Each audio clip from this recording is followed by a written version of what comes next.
Обзор коллекции моих чувашских украшений, вторая часть. У меня есть вот такая сумочка. Это не совсем бижутерия, но тем не менее очень хотелось вам показать.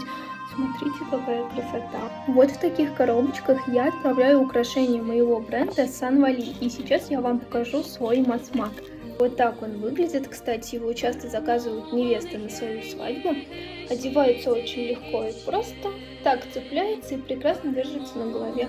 Украшение для смелых девушек. Мне оно, конечно же, очень нравится. У меня недавно был день рождения, и подруга мне подарила вот такой вот брелочек интересный.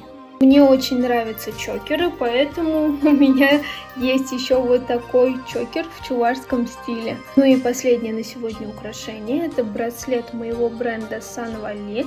Нравится его носить. Возможно, у меня наберутся украшения и на третью часть видео, поэтому если хотите третью часть, пишите в комментариях.